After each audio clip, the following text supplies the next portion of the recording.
Okay, first off, let me just say that I've really enjoyed my experience in ESCI 302 this semester. Theory and practice in environmental education is not really what I was expecting, but I'm glad I was exposed to the philosophy in the scope of this class.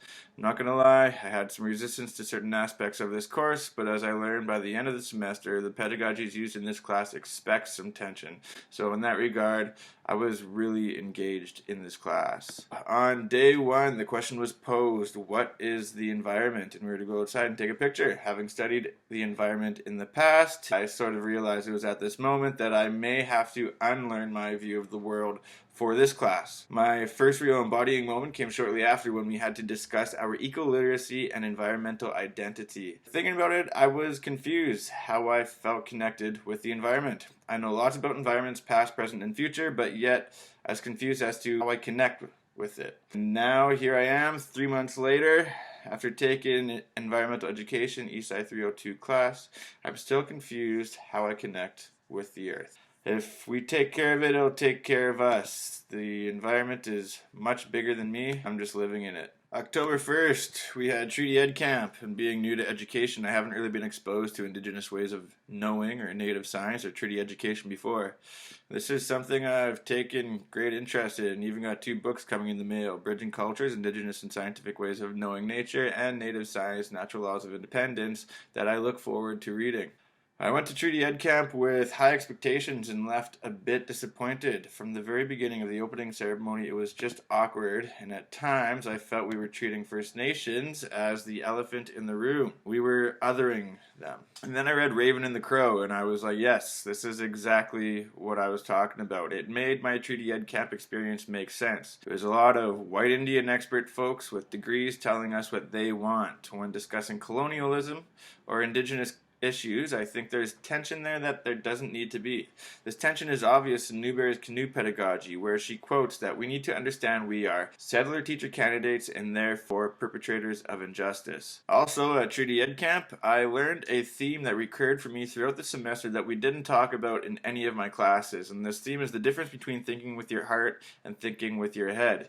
In Dr. Bazio's seminar on Native Science, we watched the Democracy Now! Video with activist Wyona LeDuc. She had a strong message, but it lacked in facts and at times was hypocritical. She was speaking from the heart. Now fast forward a couple of weeks, in relation to my action learning group, I caught myself thinking with my heart and not my head. Justin Trudeau posed a carbon tax and Brad Wall didn't approve. I went home and read Brad Wall's Facebook post, and while reading it I was like, yeah, Trudeau's a jerk. He doesn't do anything good for the West. This carbon tax will ruin us. And then I was like, wait a minute. We have a pretty big carbon footprint, and personally this tax won't really hurt me. If used appropriately, it'll actually benefit our province in reducing GHG emissions. I did a complete 180, thinking from my heart to thinking with my head.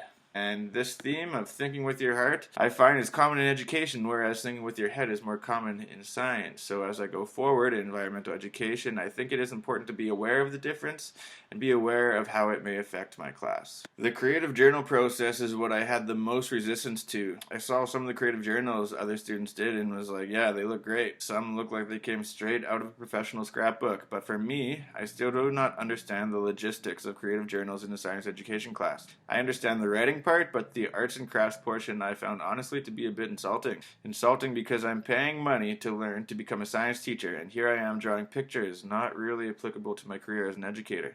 I mean, I understand if it were a single creative journal, you do it once and embody the environment through a creative visual representation and reflection. Cool. But the repetition of 6 creative journals became redundant and slight. Suggestion would be an opt-out, where instead of doing 6 creative journals, we do like a 6-page research paper on environmental education pedagogy worth 10%. I feel that would be beneficial to the development of environmental educators, but also be applicable to the future career as teachers.